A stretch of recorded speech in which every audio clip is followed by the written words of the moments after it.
Sebelum lanjut ke cerita selanjutnya, yuk subscribe dan like. Absen dulu di kolom komen ya ah. Aroma tumis bawang putih dan jahe menguar samar di udara, berbaur dengan wangi sabun cuci yang menempel di pakaian Nita.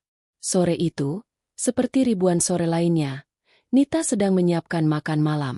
Di ruang tengah yang mungil, Bima, putranya yang baru berusia 3 tahun, sedang tertawa riang. Suara tawa melengking itu adalah musik terindah di dunia bagi Nita. Bima sedang menyusun menara dari balok-balok kayu berwarna-warni, dan setiap kali menara itu rubuh, ia akan tertawa lebih keras. Nita tersenyum, mengaduk masakannya sambil sesekali menoleh ke belakang. Menaranya tinggi sekali. Nak, serunya. Bima bertepuk tangan. Tinggi, Bu, kayak papa. Senyum Nita sedikit memudar mendengar nama itu. Rian, suaminya, duduk di sofa di seberang Bima. Namun, ia seakan berada di dunia lain. Matanya terpaku pada layar ponsel. Jempolnya bergerak cepat. Ia bahkan tidak mendongak saat putranya menyebut namanya. Mas, sebentar lagi matang. Kamu mau kopi? Nita mencoba menarik perhatiannya. Rian hanya bergumam. Nanti, tanpa mengalihkan pandangan. Nita menghela napas. Inilah, normal, mereka sekarang. Sebuah fasad keluarga bahagia yang rapuh. Penuh dengan keheningan yang canggung dan jarak yang semakin menganga. Rian bekerja keras. Nita tahu itu. Tapi kerja keras itu telah menjadi benteng yang memisahkannya dari Nita dan Bima. Ada ketegangan konstan di rumah mereka. Seringkali soal uang, soal waktu, soal segala sesuatu yang terasa kurang. Nita selalu merasa berjalan di atas lapisan es tipis. Takut satu langkah salah akan memecahkan segalanya. Ibu, lihat. Bima terbang. Nita menoleh. Bima sudah meninggalkan balok-baloknya dan kini berlari kecil di ruang tengah. Kedua tangannya direntangkan seperti sayap pesawat. Tawa polosnya kembali terdengar. Nita ikut tertawa. Awas, jangan sampai nabrak. Nggak akan, seru Bima. Ia berlari memutari sofa, lalu berbelok tajam menuju tangga pendek yang menghubungkan ruang tengah dengan area dapur. Semuanya terjadi dalam sepersekian detik. Kaki kecil itu salah melangkah di tepi anak tangga pertama. Keseimbangan tubuh mungil itu hilang. Nita melihatnya. Jantungnya serasa berhenti berdetak. Bima. Tidak ada jeritan dari Bima. Yang terdengar hanyalah suara gedebuk yang memuakan, diikuti oleh keheningan yang 1000 kali lebih menakutkan daripada tangisan paling keras sekalipun. Ponsel Rian jatuh dari genggamannya. Nita sudah lebih dulu melompat. Spatula terlepas dari tangannya dan berdenting di lantai. Bima tergeletak dalam posisi ganjil di lantai keramik yang dingin di kaki tangga. Matanya terbuka, menatap langit-langit dengan ekspresi kaget yang membeku. Sayang, Bima, nak. Nita berlutut. Tangannya gemetar hebat. Ia takut menyentuh putranya. Bima nangis. Nak, ayo nangis. Bima tidak menangis. Ia hanya menatap ibunya. Bibirnya bergetar. Ibu sakit. Bisiknya lirih. Apanya yang sakit, sayang? Nita mulai histeris. Air matanya tumpah. Kaki Bima nggak bisa gerak. Rian akhirnya sampai di sampingnya. Wajahnya pucat pasi. Ada apa? Dia cuma jatuh, kan? Angkat dia. Mas. Cepat. Kita ke rumah sakit. Pekik Nita. Perjalanan ke rumah sakit adalah kabut kepanikan. Nita memeluk Bima di kursi belakang. Terus membisikkan kata-kata penenang yang gagal menenangkan dirinya sendiri. Rian mengemudi seperti orang kesetanan, melanggar lampu merah, membunyikan klakson tanpa henti. Ketegangan yang biasa menyelimuti mereka kini berubah menjadi teror yang pekat. Ruang UGD yang steril, bau disinfektan, wajah-wajah perawat yang tenang namun tegas. Bima segera dibawa masuk, meninggalkan Nita dan Rian di ruang tunggu yang dingin. Waktu merangkak. Setiap detik terasa seperti 1 jam. Akhirnya, seorang dokter keluar. Wajahnya serius. Orang tua dari Bima. Nita dan Rian serentak berdiri. Putra Anda sudah stabil, kata dokter itu. Tapi nadanya tidak melegakan. Kami sudah melakukan CT scan dan MRI. Ada benturan keras di area punggung bawah. Terjadi kerusakan serius pada sumsum tulang belakangnya. Dunia Nita miring. Maksud dokter apa? Dokter itu menatap Nita dengan iba. Benturan itu menyebabkan kelumpuhan dari pinggang ke bawah. Kami mohon maaf. Peluangnya untuk bisa berjalan lagi sangat kecil. Vonis itu menghantam Nita seperti palu godam. Lumpuh. Kata itu bergema di kepalanya, menenggelamkan semua suara lain. Ia hancur berkeping-keping. Namun insting seorang ibu memaksanya tetap berdiri tegak. Ia harus kuat. Untuk Bima. Pasti ada cara, desis Nita. Lebih kepada dirinya sendiri. Fisioterapi, operasi apa saja. Dok, kami akan lakukan apa saja. Dokter itu hendak menjawab, tapi Rian lebih dulu bersuara. Suaranya tidak sedih. Suaranya dingin dan penuh amarah. Lumpuh? Apa maksud Anda lumpuh? Dia cuma jatuh dari 3 anak tangga. Bentaknya. Ini bukan kesedihan. Ini adalah penolakan. Dia menatap dokter itu seolah sang dokter adalah sumber masalahnya. Pak Rian, saya mengerti ini berat. Tidak. Potong Rian. Anda pasti salah. Cek lagi. Anak saya tidak mungkin cacat. Malam itu, mereka membawa Bima pulang. Tubuh mungil itu tertidur karena obat penenang. Keheningan di dalam mobil terasa memekakan. Nita memeluk Bima erat. Air matanya mengalir tanpa suara, membasahi rambut putranya. Begitu mobil berhenti di garasi, Rian membanting pintu mobil dengan keras. Nita tersentak. Ini semua gara-gara kamu, desis Rian. Suaranya rendah dan berbahaya. Nita mendongak. Matanya yang basah menatap suaminya tak percaya. Mas, apa yang kamu bilang? Kamu di rumah seharian. Kenapa tidak kamu awasi dia? Kenapa kamu biarkan dia lari-lari dekat tangga? Ini salahmu, Nita. Kamu yang membuat anakku cacat. Setiap kata adalah tusukan baru di jantung Nita yang sudah remuk. Ia terlalu lelah, terlalu hancur, untuk membela diri. Ia hanya menggeleng pelan, memeluk Bima lebih erat. Rian tidak masuk ke kamar bersama mereka. Malam itu, Nita mendengar Rian membanting pintu depan dan suara mobilnya menderu pergi. Nita duduk di kegelapan kamar Bima, menatap wajah polos putranya yang tertidur.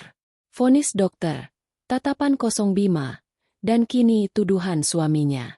Badai itu baru saja dimulai. Dan Nita tahu, ia akan menghadapinya sendirian. Malam di mana Rian pergi setelah meneriakkan tuduhan kejam itu bukanlah kepergiannya yang terakhir.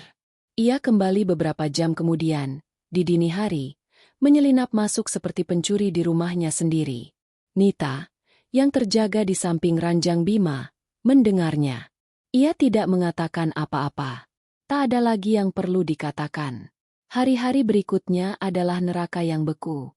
Rumah mereka, yang dulu penuh tawa Bima, kini diselimuti keheningan yang menyesakkan. Rian ada di sana, tetapi juga tiada. Dia menjadi hantu di rumahnya sendiri. Dia tidur di kamar tamu, beralasan, butuh ketenangan untuk bekerja. Meski Nita tahu dia hanya menghindari suara Bima. Nita harus belajar segalanya dari awal. Belajar mengangkat tubuh mungil Bima tanpa menyakitinya. Belajar memandikannya di tempat tidur, menyuapinya, dan yang paling memilukan, belajar mengganti popoknya lagi, sesuatu yang baru saja Bima tinggalkan dengan bangga beberapa bulan lalu. Bima, yang terlalu kecil untuk mengerti kata lumpuh, terus bertanya dengan polos. Ibu, kapan kaki Bima bangun? Bima mau lari lagi, tanyanya suatu pagi. Matanya yang jernih menatap Nita penuh harap. Hati Nita serasa diremas. Ia memaksakan seulas senyum, membelai rambut putranya. Kaki Bima lagi istirahat. Sayang, sekarang, kita harus bantu kakinya biar kuat lagi. Rian ada di ruangan itu, sedang mengikat tali sepatu kerjanya. Mendengar pertanyaan Bima, bahunya menegang.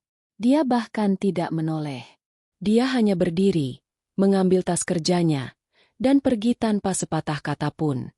Nita menatap pintu yang tertutup itu dengan tatapan kosong. Dulu, Rian adalah pria yang akan menggendong Bima di bahunya, tertawa dan menyebutnya, jagoan papa. Kini, pria itu bahkan tidak sanggup menatap mata putranya sendiri. Keputusasaan Rian telah berubah menjadi racun yang membekukan, mengubahnya dari seorang ayah menjadi orang asing yang pengecut. Malam itu, Nita mencoba sekali lagi. Tagihan pertama dari rumah sakit datang. Selembar kertas yang terasa lebih berat dari baja. Angkanya membuat Nita mual. Dia meletakkan kertas itu di meja makan, tempat Rian sedang makan malam dalam diam. Mas, Nita memulai. Suaranya parau karena lelah. Kita harus bicara. Ini tagihan awalnya. Aku sudah tanya soal fisioterapi. Biayanya. Aku tidak mau tahu, potong Rian. Suaranya datar. Tapi kita harus tahu. Rian. Ini Bima. Anak kita. Dia butuh terapi secepatnya kalau kita mau dia punya harapan. Harapan. Rian tertawa. Tawa yang kering dan tanpa humor. Kamu dengar apa kata dokter? Nita. Tidak ada harapan. Dia akan seperti itu selamanya. Kekek. Jangan sebut dia begitu. Pekik Nita. Suaranya bergetar.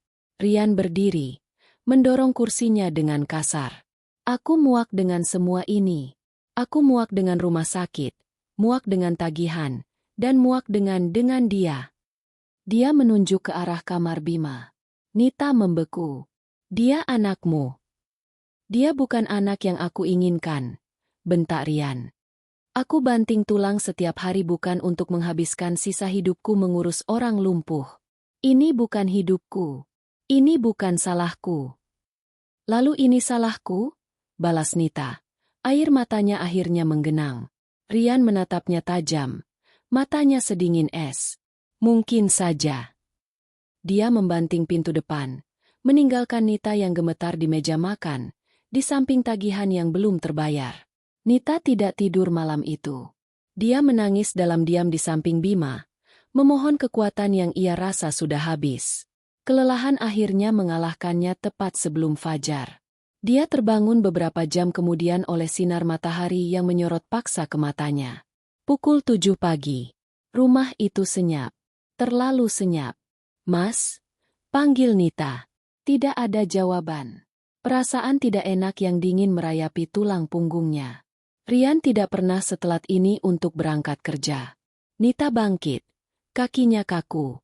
Dia memeriksa kamar tamu. Ranjangnya rapi. Terlalu rapi. Seperti tidak ditiduri. Nita berlari ke lemari pakaian utama. Sisi lemari milik Rian kosong. Hanya ada beberapa gantungan baju yang tergantung miring. Sepatu kerjanya, tas olahraganya, bahkan sikat giginya di kamar mandi semua lenyap. Tidak mungkin. Nita terhuyung ke ruang tengah.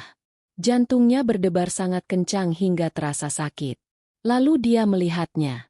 Di atas meja makan, di tempat yang sama di mana tagihan rumah sakit masih tergeletak, ada secari kertas yang dilipat. Di atasnya tergeletak kunci rumah. Tangan Nita gemetar hebat saat dia membukanya. Tulisan tangan Rian yang rapi dan tegas, kini terasa seperti sayatan pisau. Nita, aku tidak sanggup lagi. Aku pergi. Aku tidak sanggup hidup dengan beban ini selamanya. Ini bukan kehidupan yang aku inginkan. Urusanku di sini sudah selesai. Jangan cari aku. Aku tidak akan kembali. Rian. Beban. Satu kata itu terus berulang. Beban. Nita meremas surat itu. Kakinya tak sanggup lagi menopang tubuhnya. Dia jatuh terduduk di lantai dapur yang dingin. Tidak ada air mata. Yang ada hanyalah rasa hampa yang luar biasa. Dia ditinggalkan. Ditinggalkan sendirian, tanpa uang sepeser pun, dengan tumpukan tagihan yang menggunung, dan seorang putra yang lumpuh total menunggunya di kamar. Dunia Nita runtuh. Segala yang ia bangun, segala yang ia percaya, segala yang ia cintai selain Bima, telah direnggut dan dihancurkan dalam sekejap. Keheningan di rumah itu pecah. Ibu! Ibu di mana? Bima lapar. Suara kecil dan rapuh itu menembus kabut keputusasaan Nita. Suara putranya. Satu-satunya alasannya untuk hidup. Nita menatap surat di tangannya, lalu menatap tumpukan tagihan. Rasa hampa itu perlahan berubah menjadi sesuatu yang lain. Sesuatu yang panas dan tajam. Amarah. Dan di bawah amarah itu, sebuah tekad baja mulai terbentuk. Dia boleh hancur, tapi dia tidak boleh kalah. Ibu. Bima lapar. Suara Bima menarik Nita kembali dari jurang kehampaan. Dia mengusap wajahnya kasar, melipat surat dari Rian, dan memasukkannya ke saku. Amarah dan tekad baja yang baru terbentuk itu adalah satu-satunya bahan bakar yang ia miliki. Dia bangkit, kakinya kaku, dan berjalan ke kamar Bima. "Iya, sayang. Ibu di sini," katanya. Suaranya dipaksakan setenang mungkin. Ia tersenyum pada putranya. Senyuman yang terasa seperti topeng retak. Hari itu, Nita beraksi seperti robot. Menyuapi Bima, membersihkannya, dan membereskan rumah. Setiap sudut rumah meneriakkan kenangan Rian, dan Nita membencinya. Tapi kenyataan menghantamnya lebih cepat dari dugaannya. Telepon rumah berdering. Nita ragu sejenak sebelum mengangkatnya. "Halo, dengan Ibu Nita? Saya dari pihak bank. Kami mencatat ada tunggakan cicilan rumah selama 3 bulan. Jantung Nita mencelos. Tiga bulan? Tapi suami saya bilang. "Maaf, Bu. Atas nama Pak Rian. Pembayaran sudah macet. Jika tidak dilunasi dalam 7 hari ke depan, kami terpaksa." Nita menutup telepon. Tangannya gemetar. Rian tidak hanya pergi. Dia telah merencanakan ini. Dia telah meninggalkan Nita dalam tumpukan utang yang siap meledak. Rumah itu harus dijual. Bukan, rumah itu akan disita. Minggu-minggu berikutnya adalah periode paling memalukan dalam hidup Nita. Dia harus menjual. Menjual apa saja yang masih laku. Perabot ruang tamu yang dulu ia pilih dengan Rian, lemari pakaian, televisi, bahkan perhiasan pernikahannya. Dia ingat saat dia berdiri di toko emas, meletakkan cincin kawinnya di atas meja beludru. "Hanya ini, Bu?" tanya penjaga toko. Nita hanya mengangguk, menahan air mata. Uang yang didapatnya terasa kotor. Tapi itu cukup untuk bertahan hidup sebulan lagi. Dengan sisa uang yang ada, Nita menemukan tempat tinggal baru. Sebuah kamar kontrakan petak di gang sempit yang padat, berbau apak dan lembab. Ukurannya tidak lebih besar dari dapur di rumah lama mereka. Dindingnya terbuat dari triplek tipis, dan atapnya sering bocor jika hujan deras. "Rumah baru kita, Nak," seru Nita dengan keceriaan palsu saat pertama kali menggendong Bima masuk. Bima, dengan kepolosan seorang anak, hanya melihat sekeliling. "Kecil ya, Bu. Tapi Bima suka, dekat sama ibu." Kata-kata itu menusuk sekaligus menguatkan Nita. Kehidupan baru mereka dimulai. Sebuah rutinitas yang brutal dan tanpa ampun. Nita akan bangun pukul 3 pagi. Dapur sempitnya akan penuh dengan uap dari adonan kue basah. Tangannya yang dulu halus kini kapalan dan melepuh karena mengaduk adonan panas dan memegang wajan. Pukul 5, dia akan menitipkan kue-kue itu ke warung tetangga sebelum bergegas kembali. Saat Bima bangun, Nita sudah harus siap menjadi ibu. Memandikan, menyuapi, dan membersihkan Bima. Setelah Bima sarapan, Nita akan mengeluarkan mesin jahit tuanya. Satu-satunya barang berharga selain Bima yang ia bawa.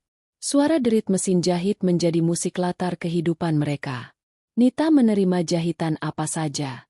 Permak jeans, menjahit seragam sekolah, membuat baju gamis. Tangannya baru berhenti bekerja jauh setelah tengah malam, saat punggungnya terasa seperti akan patah. Dia melakukan semuanya sambil merawat Bima. Dia meletakkan Bima di kasur tipis di sebelahnya saat menjahit, menyanyikan lagu-lagu untuknya, menceritakan dongeng tentang satria pemberani yang bisa mengalahkan naga. "Satria itu seperti Bima, ya, Bu?" tanya Bima suatu sore. "Tentu, sayang. Bima adalah ksatria paling berani yang ibu kenal," jawab Nita. Matanya perih menahan kantuk. Nita adalah segalanya bagi Bima. Dia adalah ibu, ayah, perawat, guru, dan teman bermain. Dia mengajari Bima membaca dan berhitung menggunakan buku-buku bekas yang ia beli di pasar loak. Dia tidak akan membiarkan kelumpuhan Bima merenggut masa depannya. Namun, ada malam-malam di mana Nita merasa kalah.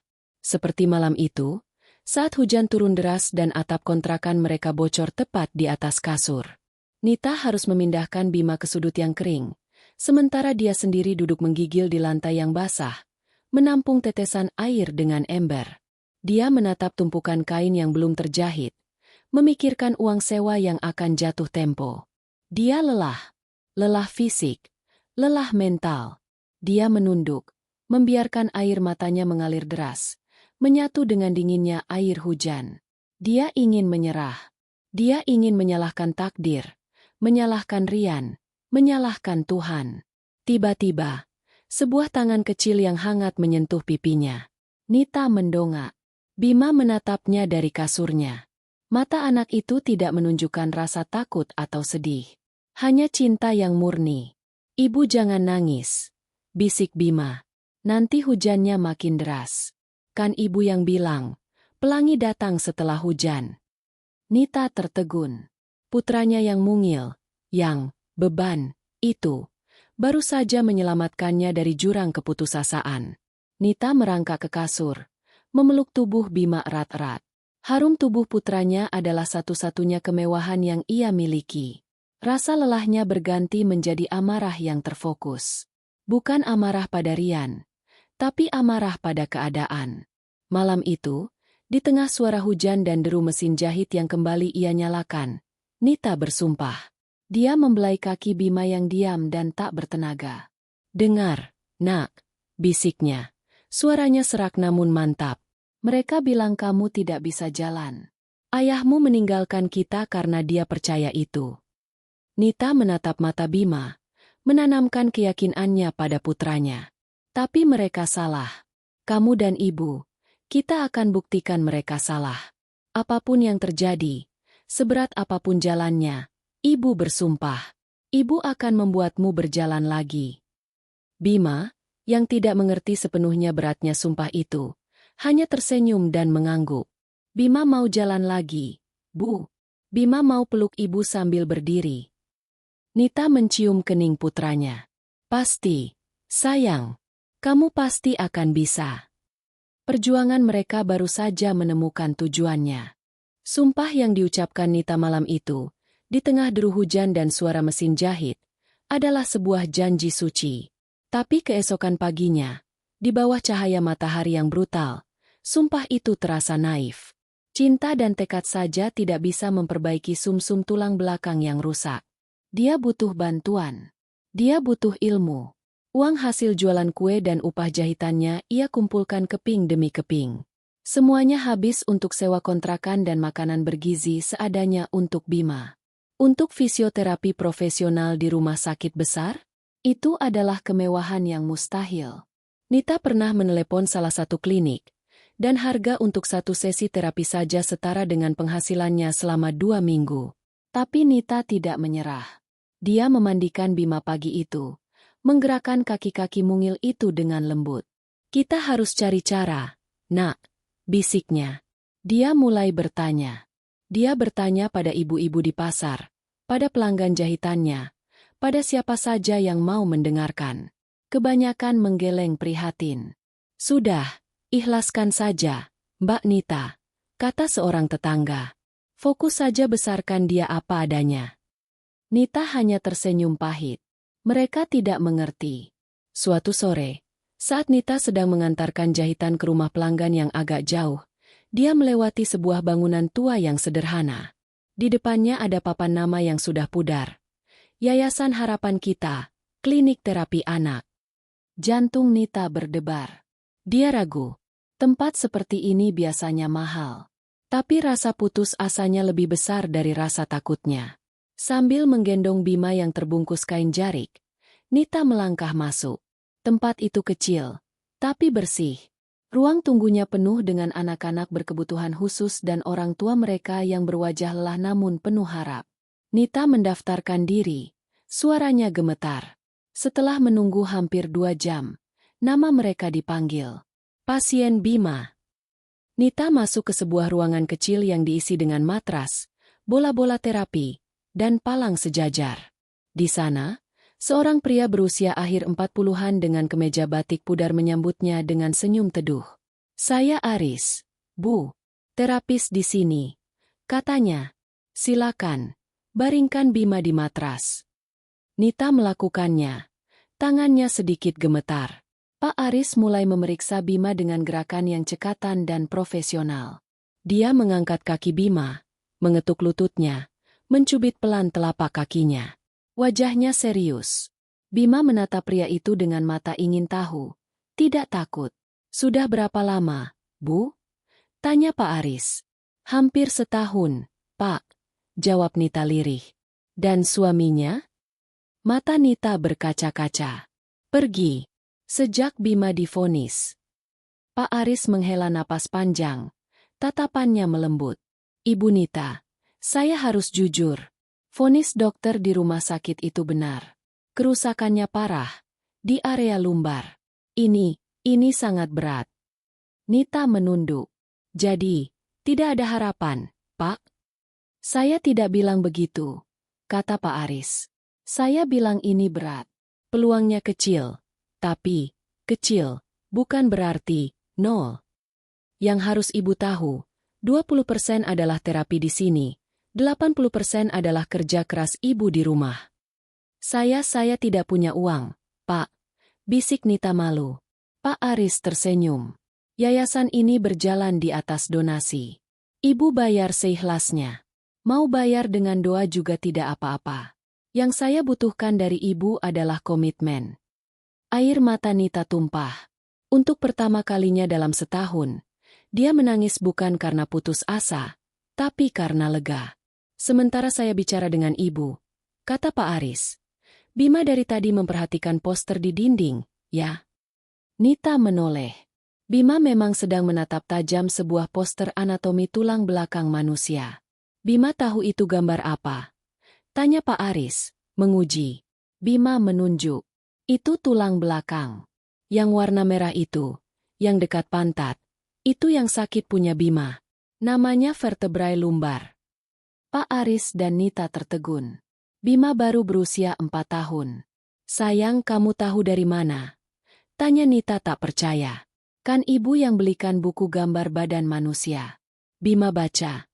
Jawabnya polos. Pak Aris tertawa pelan. "Luar biasa. Ibu, fisik putramu mungkin lemah untuk saat ini. Tapi otaknya adalah berlian. Jangan pernah lupakan itu. Kita akan latih kakinya. Tapi Ibu harus terus latih otaknya." Minggu itu, hidup mereka berubah. Nita mendapat jadwal terapi seminggu sekali. Pak Aris mengajarinya serangkaian latihan brutal yang harus ia lakukan di rumah setiap hari. Rutinitas baru dimulai. Pagi, Nita membuat kue. Siang, dia menjahit sambil mengajari Bima membaca lebih lancar. Sore adalah waktu latihan. Ini adalah bagian terberat. Latihan itu menyakitkan bagi Bima. Nita harus meregangkan otot-otot kaki Bima yang kaku. Dia harus memaksa Bima untuk mencoba tengkurap, lalu menahan tubuhnya dengan tangan. Bima sering menangis. "Sakit, Bu, sakit." Hati Nita hancur mendengarnya. "Ibu tahu, sayang. Sedikit lagi, ya?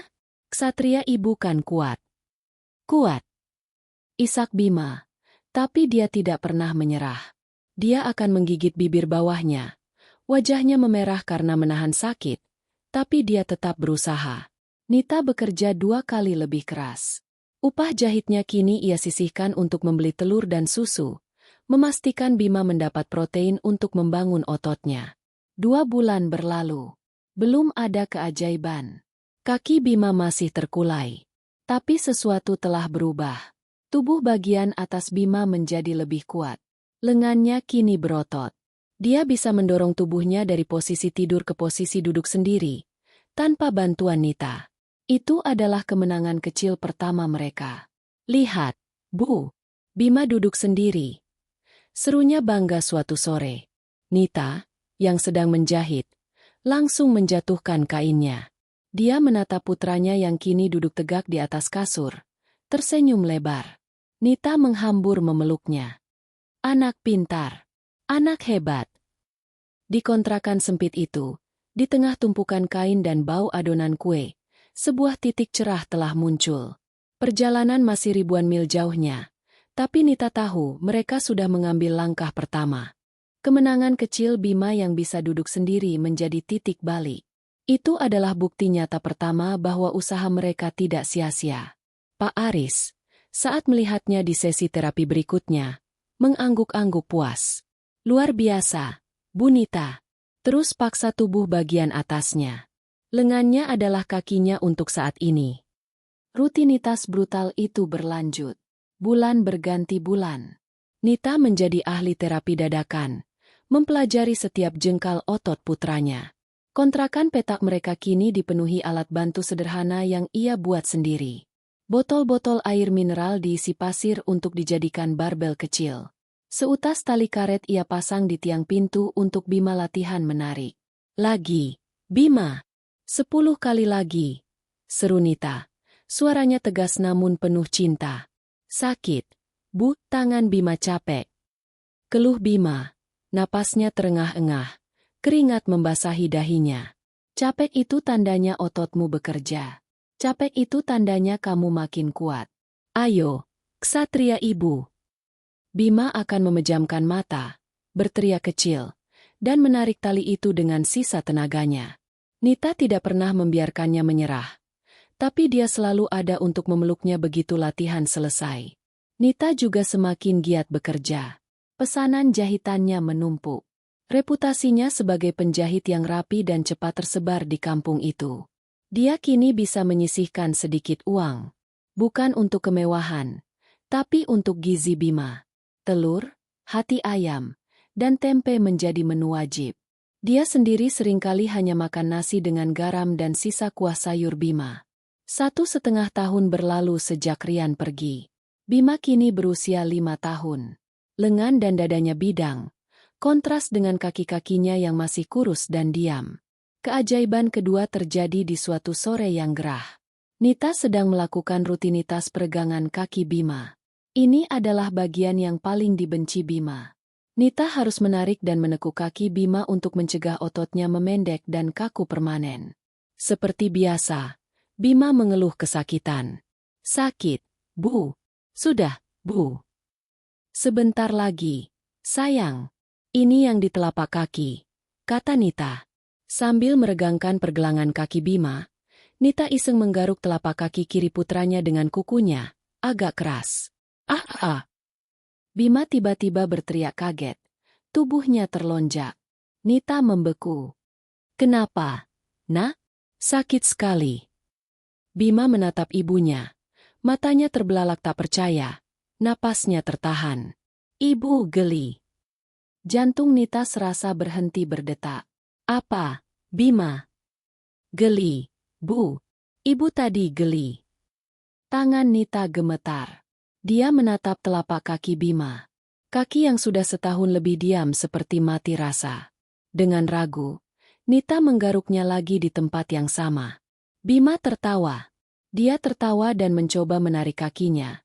Meski kakinya tidak bergerak. Ibu. Hahaha. Geli. Nita menutup mulutnya. Air mata mengalir deras. Ini bukan gerakan. Ini sensasi. Sarafnya, ada yang terhubung. Bima, kamu merasakannya. Nak, kamu benar-benar merasakannya? Isak Nita. Iya, Bu. Geli sekali. Nita langsung menghambur memeluk putranya, menangis sejadi-jadinya di bahu Bima. Ini adalah keajaiban. Sebuah sinyal kecil dari bagian tubuh Bima yang tertidur, bahwa dia masih di sana, masih berjuang untuk bangun. Minggu berikutnya, dia menceritakan ini pada Pak Aris. Terapis itu memeriksanya dengan teliti. Benar, Bu. Ada respons. Faint. Tapi ada. Ini lebih dari yang saya harapkan. Sarafnya tidak putus total, hanya terhimpit parah. Latihan ibu di rumah telah mengurangi tekanan itu. Jangan berhenti, Bu. Apapun yang ibu lakukan, jangan berhenti. Semangat Nita terbakar 1000 kali lipat. Bersamaan dengan tubuhnya, otak Bima juga mekar. Karena tidak bisa berlari, dunia Bima adalah buku. Nita menghabiskan sisa uangnya di kios buku bekas, membelikan Bima buku apa saja. Ensiklopedia anak, buku cerita, bahkan buku pelajaran SMP bekas. Bima melahap semuanya. Dia kini membaca dengan lancar di usia 5 tahun. Dia tidak hanya membaca, dia memahami. "Ibu," tanyanya suatu malam sambil menunjuk buku sains. "Kenapa bintang berkelip? Apa benar karena atmosfer bumi membiaskan cahayanya?" Nita, yang sedang menyetrika jahitan, terdiam. "Ibu, ibu kurang tahu, sayang. Di sini dibilang begitu. Dan ibu tahu, Bima mau jadi astronot. Tapi Bima harus bisa jalan dulu, kan? Biar bisa pakai baju astronotnya." Nyeri dan bangga beraduk jadi satu di hati Nita. Putranya jenius. Tapi kejeniusan itu terkurung di atas kasur. Bima sering menatap keluar jendela kontrakan, melihat anak-anak lain berlarian bermain bola. Matanya penuh damba. Nita sadar, Bima butuh dunia yang lebih luas. Dia butuh mobilitas. Nita mulai menabung khusus. Berbulan-bulan dia menyisihkan receh demi receh, mengurangi porsi makannya sendiri. Akhirnya, terkumpul cukup uang. Bukan untuk kursi roda baru yang harganya jutaan, tapi untuk kursi roda bekas. Pak Aris lagi-lagi membantunya. Dia menemukan kursi roda anak bekas dari pasien lama yang sudah tiada. Besinya sedikit berkarat, bannya agak tipis, tapi masih berfungsi sempurna. Hari ketika Nita mendorong kursi roda itu masuk ke kontrakan, Bima terdiam. Matanya berbinar. Nita mengangkat Bima dan mendudukannya di kursi itu. Untuk pertama kalinya dalam hidupnya, Bima duduk tegak di kendaraannya sendiri. Nita mengajarinya memutar roda. Dengan lengannya yang kini sangat kuat, Bima langsung bisa. Dia memutar rodanya, bergerak maju 1 meter. Dia tertawa. Tawa paling lepas yang pernah Nita dengar. Dia memutar lagi, berkeliling di dalam kontrakan sempit itu. Dia menyentuh dinding, meja, mesin jahit ibunya. Dia lalu mengayuh kursinya ke pintu depan. "Ibu, boleh Bima keluar?" Nita membuka pintu lebar-lebar. "Tentu, sayang. Dunia menunggu ksatria ibu." Bima mengayuh kursi rodanya pelan ke teras sempit. Dia menatap langit sore, menatap anak-anak yang bermain di gang. Dia, untuk pertama kalinya, berada di level mata yang sama dengan mereka. Dia bukan lagi anak yang terbaring. Dia anak yang duduk. Perjalanan masih panjang. Kaki itu masih harus dibangunkan. Tapi sore itu, Bima telah mendapatkan kemerdekaannya. Dan Nita tahu, tugasnya kini ada 2, menyembuhkan kakinya, dan melepaskan sayap untuk otaknya. Kemerdekaan baru Bima dengan kursi rodanya mengubah dunianya, sekaligus menyoroti batasannya. Dia kini bisa berkumpul dengan anak-anak lain di gang sempit depan kontrakan mereka. Dia akan mengayuh kursinya ke pinggir lapangan becek tempat mereka bermain kelereng atau bola plastik. Anak-anak lain, setelah awalnya penasaran, mulai terbiasa. Namun, Bima tetaplah seorang penonton. Suatu sore, anak-anak itu berdebat sengit tentang layangan siapa yang paling tinggi. "Punyaku. Lihat, benangnya paling lurus," seru Udin. "Bukan. Punya Agus. Warnanya paling jelas," balas yang lain. Bima, dari kursinya, berkata pelan. "Punya Udin yang paling tinggi. Sudut benangnya paling kecil. Mungkin sekitar 70 derajat. Punya Agus sudutnya lebih besar. Jadi dia lebih rendah walaupun kelihatannya jelas." Anak-anak itu terdiam, menatap Bima. Mereka tidak mengerti apa itu derajat, tapi mereka terintimidasi oleh kata-kata itu. Udin bersorak menang. Sejak itu, Bima dijuluki si profesor. Julukan itu separuh kagum, separuh ejekan. Nita, yang sedang menyerahkan jahitan di ujung gang, mendengar itu. Hatinya teriris. Putranya kini berusia 6 tahun. Waktunya sekolah. Dengan harapan baru, Nita mendorong kursi roda Bima ke SD negeri di ujung jalan. Sekolah yang sama tempat anak-anak di gang itu belajar. Ruang kepala sekolah berbau kapur dan pengap. Pria berkumis tebal itu menatap Bima, lalu Nita, lalu kursi rodanya. "Maaf, Ibu Nita," katanya setelah Nita menjelaskan maksudnya. "Sekolah kami ini bangunan lama. Lantainya tidak rata, dan toiletnya jongkok di belakang. Kami tidak punya fasilitas untuk Bima." "Tidak apa-apa, Pak," Nita memohon. "Bima bisa pakai lengannya. Dia kuat. Saya bisa antarkan dia ke toilet." "Bukan hanya itu, Bu," potong kepala sekolah. Suaranya melembut seolah sedang memberi pukulan. "Bagaimana dengan anak-anak lain? Anak-anak bisa jahat. Nanti Bima dibully. Lagi pula, guru-guru kami sudah repot mengurus 30 anak per kelas. Ini akan merepotkan." "Merepotkan." Kata itu lagi. Kata yang sama yang digunakan Rian. Nita mengepalkan tangannya di bawah meja. "Anak saya pintar, Pak. Dia sudah bisa membaca." "Semua anak pintar, Bu. Maaf, kami tidak bisa." Nita keluar dari ruangan itu, mendorong kursi roda Bima dalam diam. Kemarahan yang membara membuatnya sesak napas. Bima menunduk, tidak berani menatap ibunya. Dia mengerti arti penolakan itu. Malam itu, Nita menatap Bima yang sedang asyik membaca buku pelajaran fisika SMP bekas. "Bu, ternyata gravitasi itu bukan gaya tarik, tapi kelengkungan ruang waktu. Einstein hebat, ya?" Nita tertegun. Putranya ditolak masuk kelas 1 SD, padahal otaknya sudah di level SMP. "Bima," kata Nita, suaranya mantap, "kamu tidak perlu sekolah itu. Mulai besok, Ibu adalah gurumu." Nita sadar dia butuh bantuan. Dia tidak mungkin mengajar Bima tentang Einstein. Dia menemui Pak Aris. Pak Aris, seperti biasa, punya solusi. "Anak itu istimewa, Bu. Otaknya adalah anugerah untuk menyeimbangi kakinya. Tunggu sebentar." Dia kembali dengan seorang wanita parubaya berkacamata tebal dan berwajah tegas. "Ini Bu Indri, pensiunan guru fisika." Dia galak, tapi otaknya berlian. Bu Indri menatap Bima dari atas ke bawah. "Jadi, ini, si profesor?" Dia tidak basa-basi.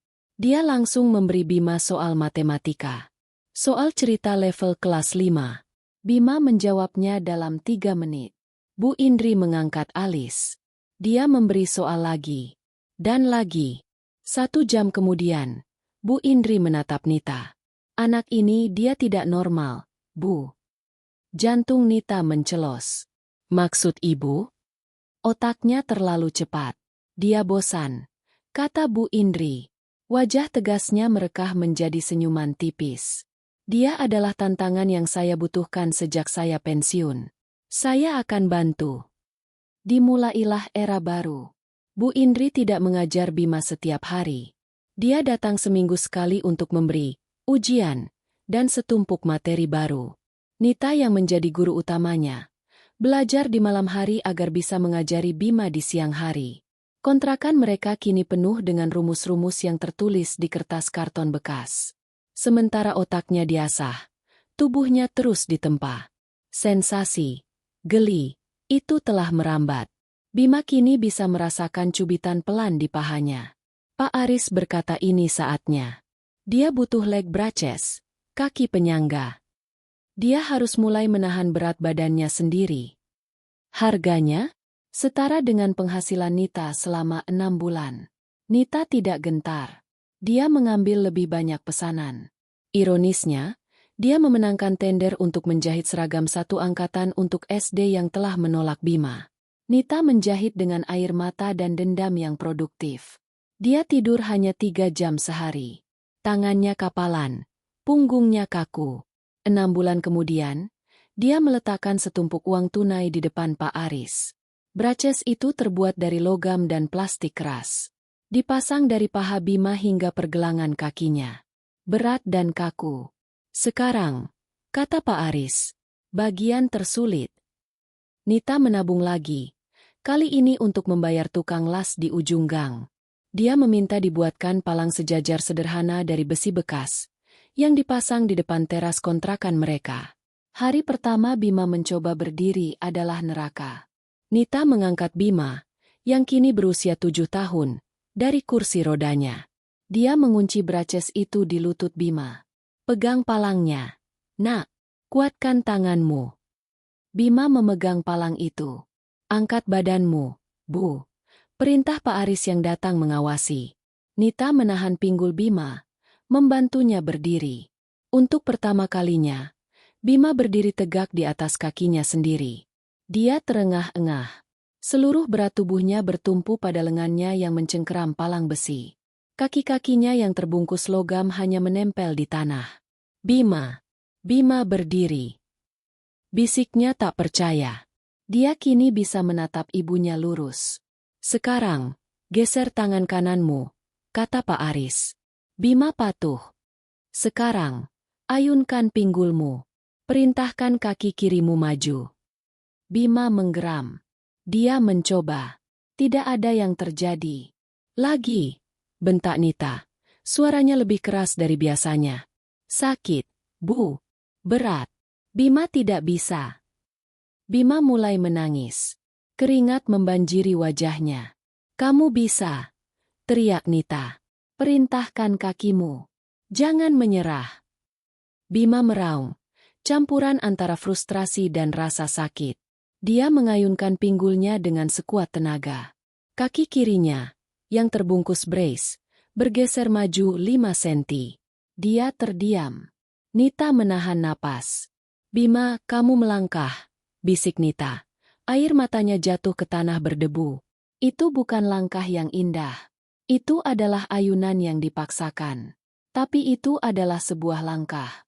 Sisa tahun itu, dan tahun berikutnya, dihabiskan di palang besi itu. Pagi hari, kontrakan itu adalah sekolah.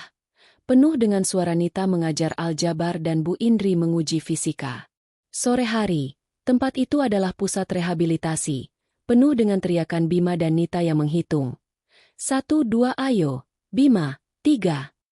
Di usianya yang ke-8, 5 tahun setelah ayahnya pergi, Bima adalah seorang jenius yang dihomescol, yang kini bisa berjalan tertatih-tatih sejauh 5 meter menggunakan braces dan palang sejajar. Perjuangan masih jauh dari selesai.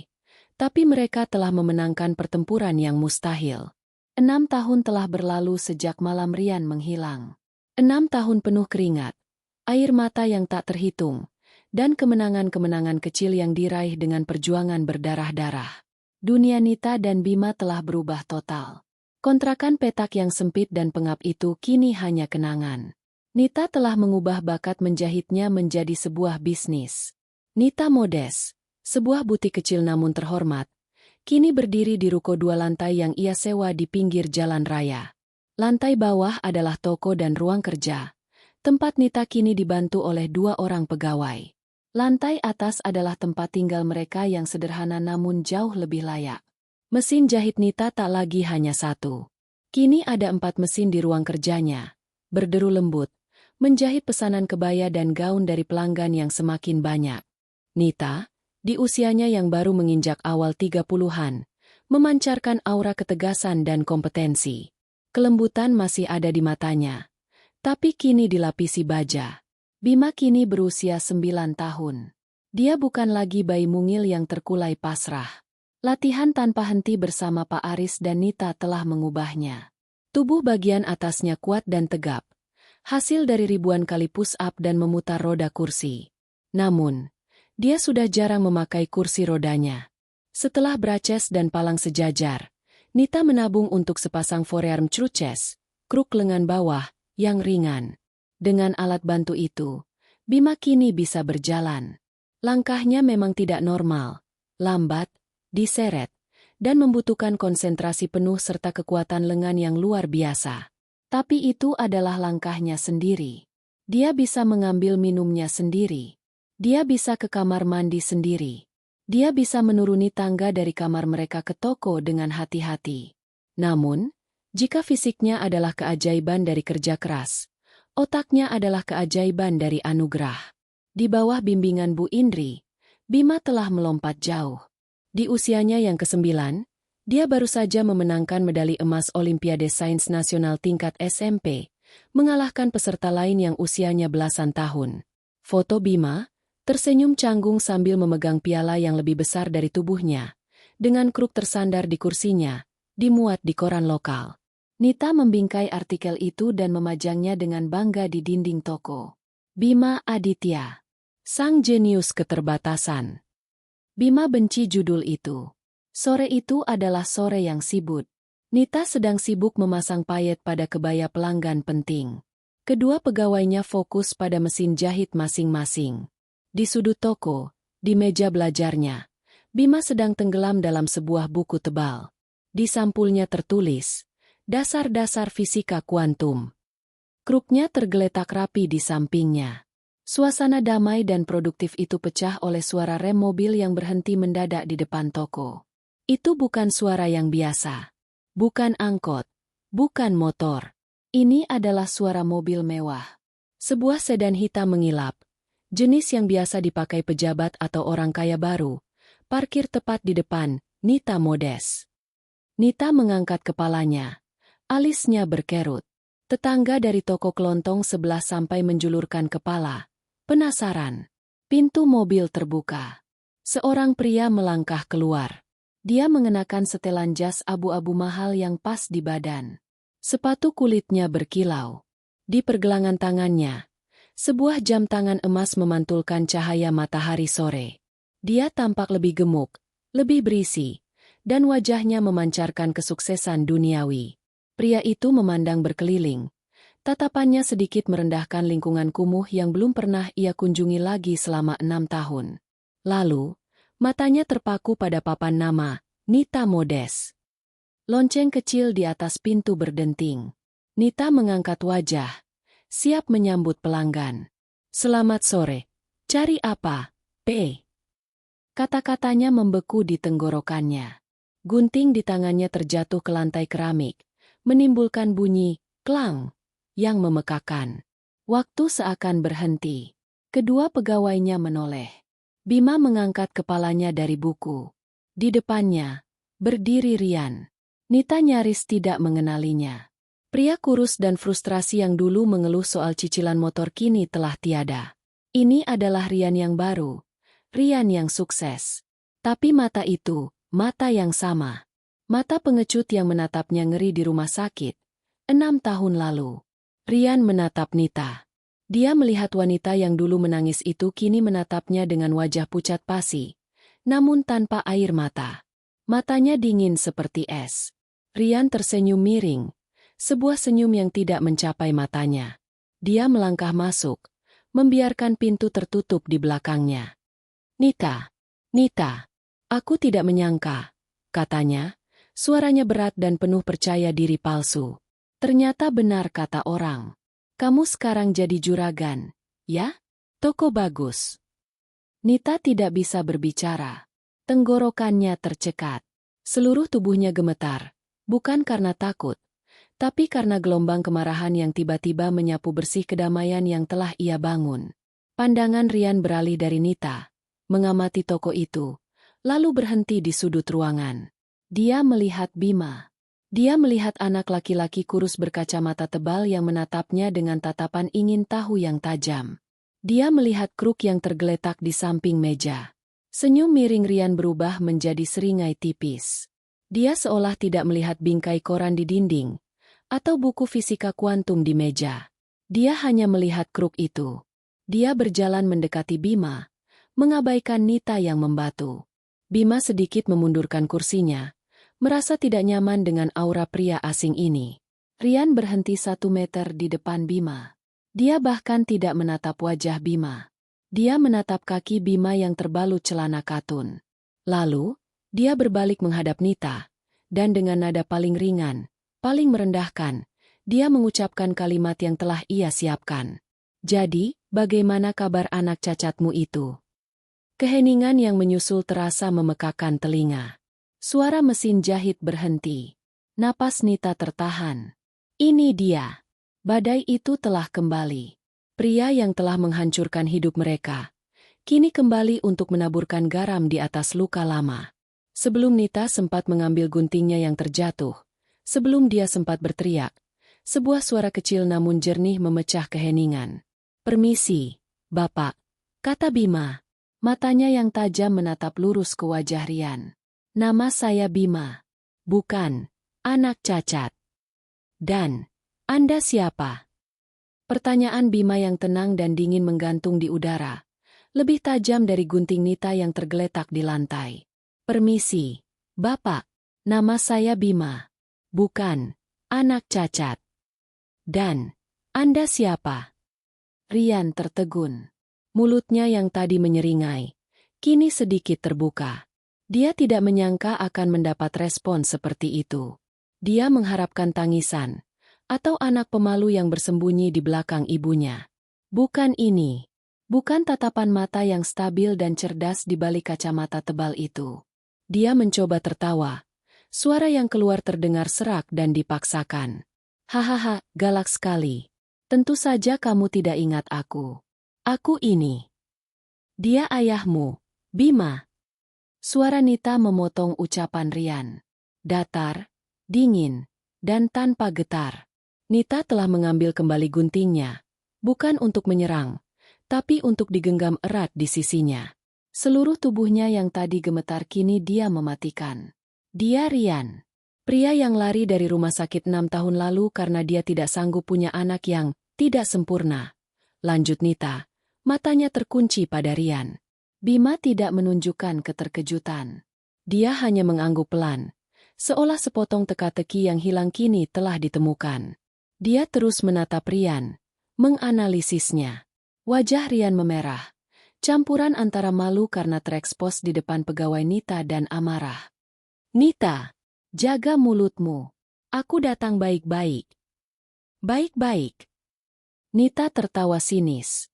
"Setelah 6 tahun tanpa Rp1 pun, tanpa satu kabar pun, kamu datang ke tokoku, dengan mobil mewahmu, dan hal pertama yang kamu katakan adalah menghina putraku? Itu yang kamu sebut baik-baik?" Aku dengar kalian hidup susah." Rian mencoba membela diri, mengalihkan pembicaraan. Dia merogoh saku jasnya dan mengeluarkan dompet kulit yang tebal. Dia menarik segepok uang ratusan ribu. "Ini, aku mau bantu. Aku tahu merawat anak seperti dia pasti mahal." Dia meletakkan uang itu di meja kasir. Tidak ada yang bergerak mengambilnya. Kedua pegawai Nita menunduk, pura-pura sibuk, meski telinga mereka menyimak dengan tegang. Nita menatap tumpukan uang itu, lalu menatap Rian. "Ambil kembali uangmu." "Nita, jangan sombong. Aku tahu kamu." "Aku bilang, ambil kembali," desis Nita. "Kami tidak butuh uang harammu. Kami tidak butuh apa-apa darimu." "Sombong sekali kamu." Rian mulai kehilangan kendali. Arogansinya terusik. "Kamu pikir dengan toko kecil ini kamu sudah hebat? Kamu lupa. Anak itu dia tetap saja." Rian menunjuk Bima dengan dagunya. "Dia tetap saja tidak bisa jalan, kan? Dia tetap cacat." Sebelum Nita bisa melompat, lonceng pintu berdenting lagi. Bu Indri masuk. Wajah tegasnya terlihat kesal. "Nita, kenapa? Bima, kenapa kamu belum siap? Kita ada simulasi soal hari ini." Bu Indri sama sekali tidak memedulikan Rian atau atmosfer tegang di ruangan itu. Dia langsung menuju meja Bima. "Maaf, Bu Indri, ada tamu," kata Bima pelan. "Tamu bisa menunggu." "Fisika tidak," gerutu Bu Indri. Dia mengeluarkan lembaran kertas. "Aku mau kamu lihat persamaan ini. Ini soal teori string yang kamu tanyakan minggu lalu. Menurutmu, di mana letak kelemahan logis dari hipotesis penambahan dimensi spasial untuk menyatukan gravitasi?" Rahang Rian ternganga. Dia melihat anak 9 tahun itu mengambil kertas dari Bu Indri, dan wajahnya langsung berubah cerah. "Ah, ini," kata Bima bersemangat. "Kelemahannya ada di sini, Bu. Mereka tidak bisa membuktikan secara empiris getaran Brane, membran, di dimensi yang lebih tinggi. Itu masih murni matematis. Jika kita tidak bisa mengujinya, itu bukan sains, itu lebih mirip filsafat, kan? Tepat, seru Bu Indri. Matanya berbinar. Lalu bagaimana dengan postulatmu sendiri tentang permisi? Rian berteriak, tidak tahan lagi. Apa-apaan ini? Kalian sedang main drama apa? Bu Indri akhirnya menoleh ke Rian, menatapnya dari atas kacamata tebalnya seolah Rian adalah serangga yang mengganggu. Maaf, Bapak ini siapa? Mengganggu proses belajar mengajar. Saya. Rian kehabisan kata-kata. Dia menunjuk Bima. Dia, anak itu, dia baru 9 tahun. Kalian mengajarinya omong kosong apa? Nita tersenyum. Senyum pertama sejak Rian datang. Senyum yang dingin dan penuh kemenangan. Dia bukan sedang main drama, Rian, kata Nita.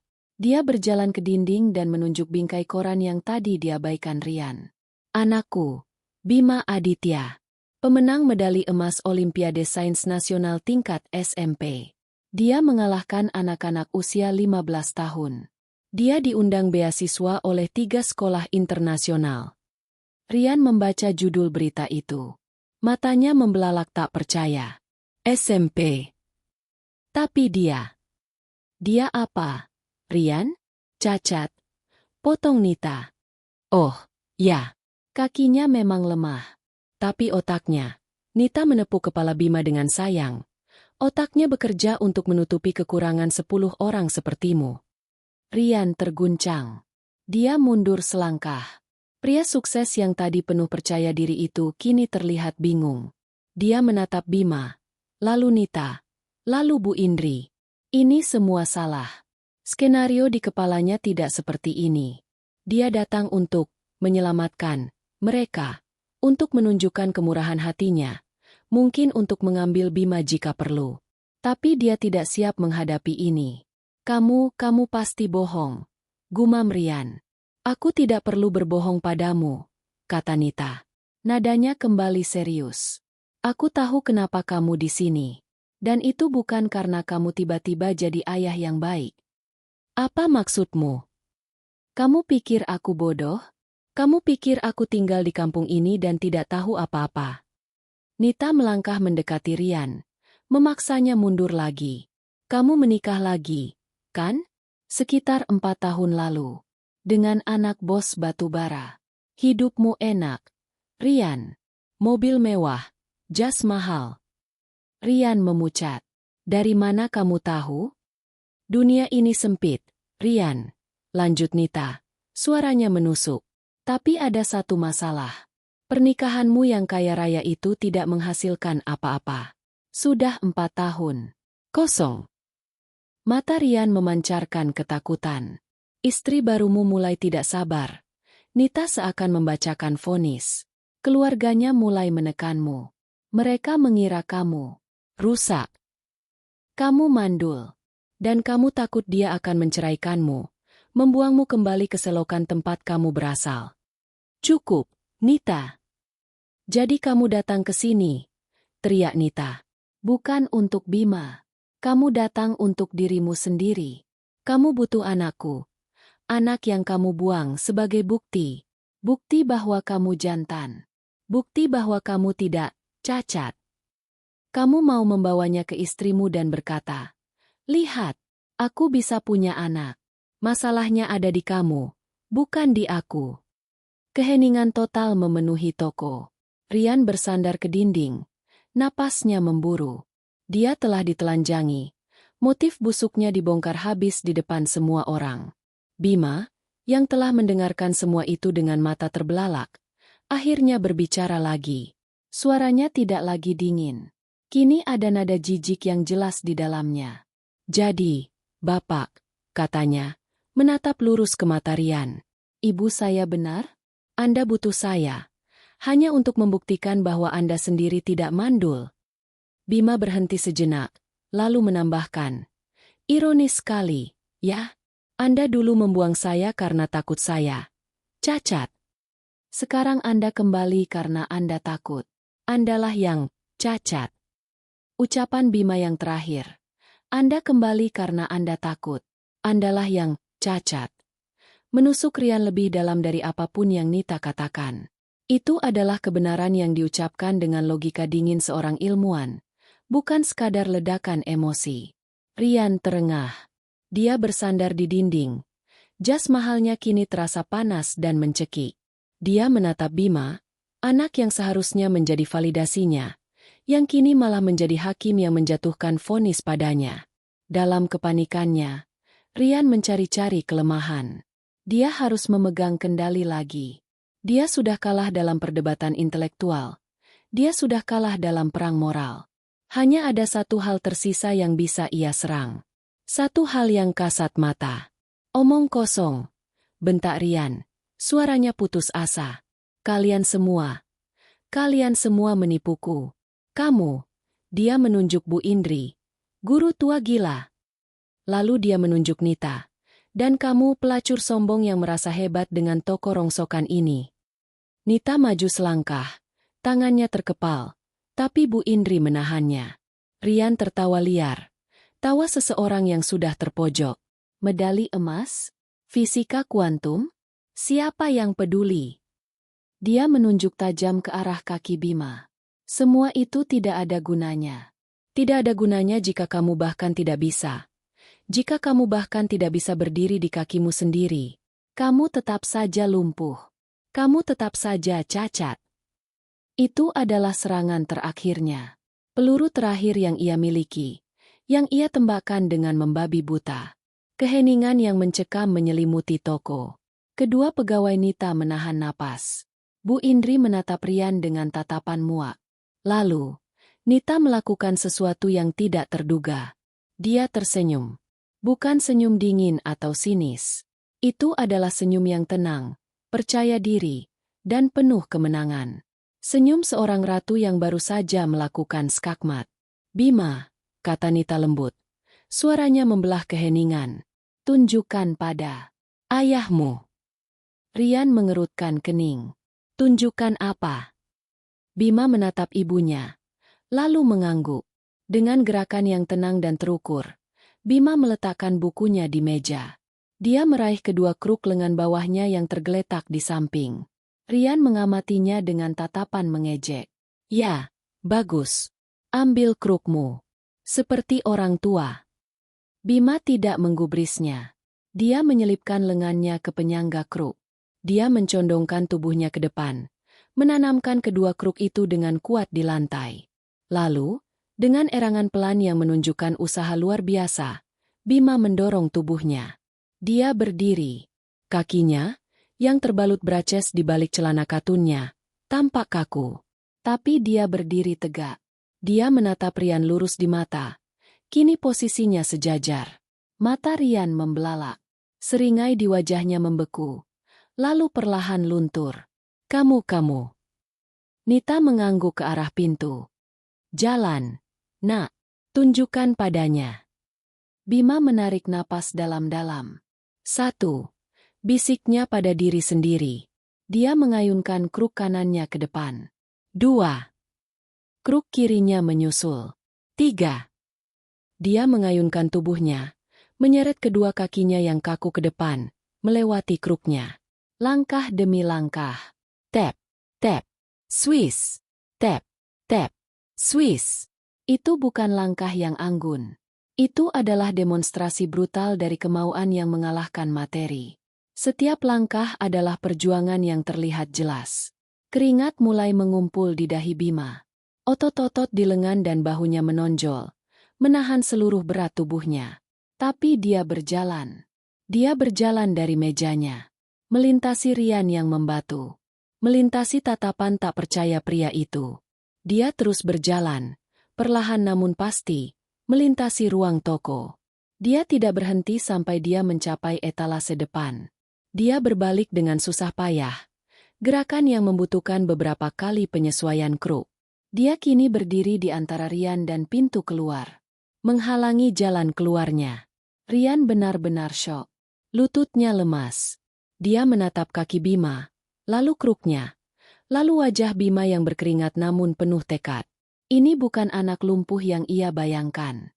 Ini bukan bayi tak berdaya yang ia tinggalkan di boks rumah sakit. Ini bukan anak cacat yang ia hina beberapa saat lalu. Ini adalah seorang pejuang. Seorang gladiator. Bagaimana? Bisik Rian. Bagaimana mungkin? 6 tahun, Rian, kata Nita. Suaranya kini terdengar lelah, seolah pertunjukan itu telah menguras seluruh sisa tenaganya. Dia mengambil ponselnya dari meja kasir. 6 tahun kerja keras yang tidak pernah kamu tahu. Dia membuka galeri di ponselnya. Dia tidak mengatakan apa-apa lagi. Dia hanya membalikkan layar ponsel itu ke arah Rian. Rian melihatnya. Video pertama, Bima yang berusia 4 tahun, menangis di atas matras sementara Pak Aris meregangkan kakinya yang kaku. Video kedua, Bima yang berusia 5 tahun, menjerit frustrasi saat pertama kali mencoba menggerakkan jari kakinya. Video ketiga, Bima yang berusia 7 tahun, berteriak kesakitan saat dia mengambil langkah pertamanya yang gemetar di palang sejajar. Video keempat, Bima yang berusia 8 tahun, jatuh tersungkur di lantai berdebu saat mencoba memakai kruk, lalu dengan marah bangkit lagi. Layar bergulir. Foto-foto Pak Aris yang tersenyum sabar. Foto Nita yang tertidur di samping Bima yang sedang terapi. Foto Bu Indri yang mengajar di antara peralatan fisioterapi sederhana. Itu Pak Aris, kata Nita pelan, menunjuk foto seorang pria berkaus polo yang tersenyum lembut. Dia yang mengajari Bima cara merasakan kakinya lagi. Dia yang ada di sana saat Bima jatuh. Dia yang menangis bahagia saat Bima pertama kali berdiri. Dia, ayah yang lebih baik bagi Bima dalam 6 tahun ini daripada kamu seumur hidupmu. Ponsel itu menampilkan video terakhir. Direkam minggu lalu. Bima, dengan kruknya, perlahan menaiki tangga dari toko ke kamar mereka di lantai 2. Satu persatu. Butuh waktu 5 menit. Tapi dia berhasil sampai di puncak. Rian menutup matanya. Dia tidak sanggup melihat lagi. Dia telah dikalahkan. Sepenuhnya. Secara intelektual, moral, dan kini, secara fisik. Pria yang datang dengan jas mahal dan mobil mewah untuk memamerkan kesuksesannya, kini merasa menjadi orang paling kecil dan paling gagal di ruangan itu.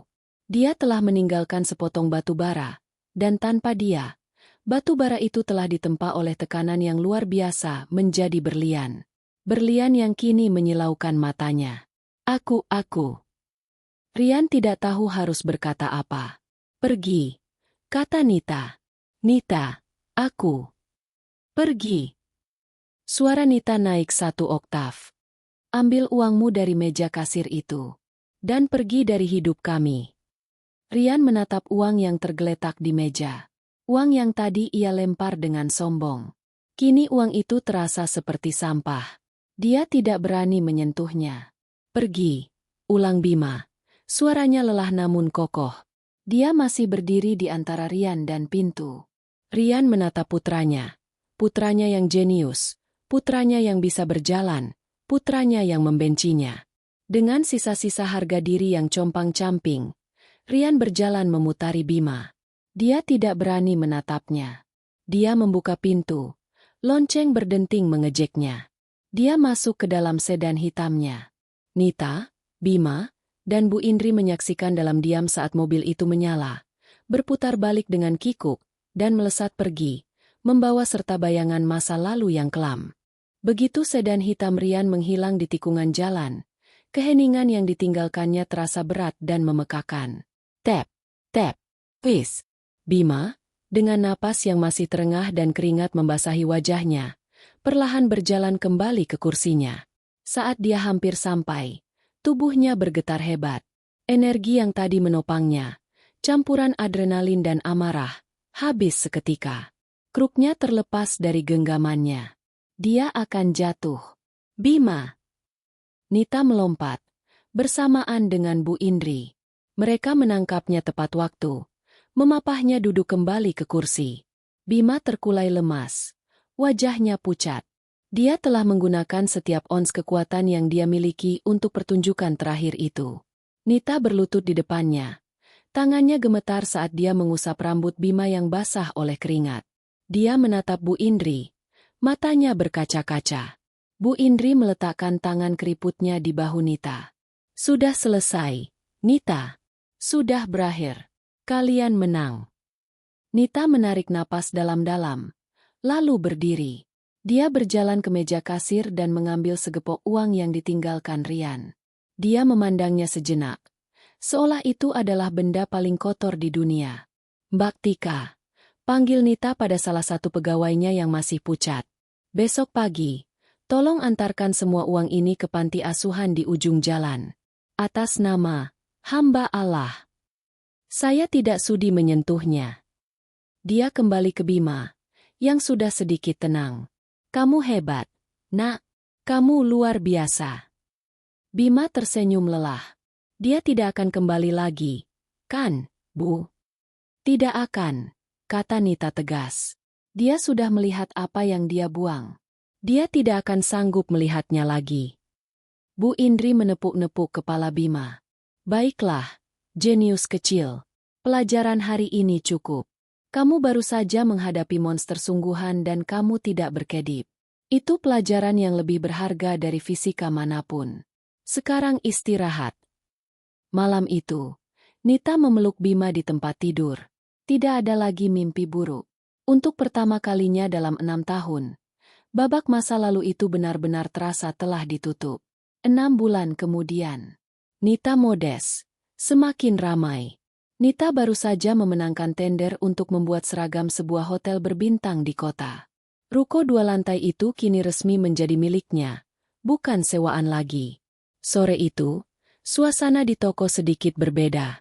Ada Pak Aris, sang fisioterapis. Dia tidak lagi datang sebagai terapis, tapi sebagai sahabat keluarga. Dia sedang duduk di meja Bima, keduanya menunduk serius di atas papan catur. Sekak, kata Bima pelan, menggeser menterinya. Pak Aris menggaruk kepalanya yang tidak gatal. Kamu ini, Bim. Seharusnya Bapak yang mengajarimu. Kenapa jadi kamu yang membantai Bapak terus? Nita tertawa dari meja kerjanya. Hubungannya dengan Pak Aris telah tumbuh menjadi sesuatu yang hangat dan hening. Sebuah pemahaman tanpa kata. Pria itu telah menjadi sosok ayah bagi Bima, dan sosok sandaran bagi Nita. Tiba-tiba, Bima berteriak dari komputernya. Ibu, Pak Aris, Bu Indri, lihat. Bu Indri, yang sedang minum teh di pojok, hampir tersedak. Nita dan Pak Aris bergegas menghampiri. Di layar komputer, sebuah email terbuka. Kop suratnya sangat resmi, dengan logo sebuah universitas teknologi ternama di Amerika Serikat. Massachusetts Institute of Technology, MIT. Nita membaca dengan jantung berdebar. Bima, didorong oleh Bu Indri, telah mengikuti serangkaian tes online dan wawancara video untuk program akselerasi, yang Scholars Program. Dia menatap kalimat kunci itu. Dengan ini kami mengucapkan selamat kepada saudara Bima Aditya. Anda secara resmi diterima di program akselerasi sains MIT dengan beasiswa penuh, mencakup biaya pendidikan, akomodasi, dan biaya hidup. Nita membaca kalimat itu 3 kali. Tangannya menutup mulut. Air mata yang tidak jatuh saat Rian menghinanya, kini mengalir deras. Aku berhasil. Bu, aku berhasil. Teriak Bima dari kursinya. Pak Aris mengangkat Bima dari kursinya, memeluknya erat, memutarnya di udara seolah Bima tidak memiliki berat badan sama sekali. Kamu berhasil, nak. Kamu jenius kebanggaan kami. Bu Indri menangis dalam diam, menyeka air matanya dengan ujung jilbabnya. Sudah kubilang, Nita, anak ini, otaknya adalah anugerah. Nita tertawa di tengah tangisnya. Dia memeluk mereka bertiga, Bima, Pak Aris, Bu Indri. Keluarga barunya. Keluarga yang ia bangun dari puing-puing pengkhianatan. 3 bulan setelah itu. Bandara Internasional. Bima, kini berusia 10 tahun, duduk di kursi roda bandara yang ringan. Dia mengenakan jaket alma mater kecil yang dikirimkan oleh universitas. Di lehernya tergantung paspor dan visa pelajar. Nita merapikan rambutnya. Matanya merah tapi dia tersenyum. Ingat pesan ibu. Jangan lupa salat. Jangan lupa makan. Dan jangan biarkan siapapun memberitahumu bahwa kamu tidak bisa. Iya, Bu, kata Bima. Suaranya sedikit bergetar. Bu Indri memeluknya. Kirimkan Ibu email setiap kali kamu menemukan teori baru. Jangan biarkan profesor-profesor bule itu membodohimu. Siap, Bu Indri. Terakhir, Bima menatap Pak Aris. Pria itu berlutut di depannya, menyamakan tinggi mereka. Bapak bangga sekali padamu, Bim. Pak Aris, bisik Bima. Tolong jaga ibu untukku, ya. Pak Aris menatap Nita, lalu tersenyum pada Bima. Dengan nyawaku, nak. Panggilan untuk penumpang tujuan Boston terdengar. Inilah saatnya. Bima memeluk ibunya erat. Bima sayang ibu. Terima kasih untuk segalanya. Ibu lebih menyayangimu, bisik Nita. Sekarang, terbanglah. Tunjukkan pada dunia. Nita melepaskan pelukannya. Dengan keberanian yang baru ditemukan, Bima mengendalikan sendiri kursi rodanya, menuju gerbang keberangkatan. Dia berhenti sekali, menoleh ke belakang, dan melambaikan tangan dengan senyum cerah. Nita, Pak Aris, dan Bu Indri balas melambai. Mereka berdiri di sana, di balik kaca, menyaksikan sosok kecil itu menghilang di belokan koridor. Nita menghela napas panjang. Air mata kelegaan dan kebanggaan mengalir tanpa bisa ditahan. Pak Aris berdiri di sampingnya, dengan lembut menggenggam tangannya. Tangan Nita yang kapalan karena jarum jahit, kini bersatu dengan tangan Pak Aris yang kokoh karena terapi. Nita menatap ke landasan pacu, di mana sebuah pesawat besar bersiap untuk lepas landas, membawa putranya menuju bintang-bintang. Rian dulu bertanya, "Bagaimana kabar anak cacatmu?" Nita kini memiliki jawabannya. Anaknya sehat, pintar, dan sedang dalam perjalanan untuk menaklukkan dunia. Dia telah membuktikan, pada Rian, pada dunia, dan pada dirinya sendiri, bahwa cacat bukanlah vonis. Cacat hanyalah sebuah kata. Takdir. Mereka yang menulisnya sendiri.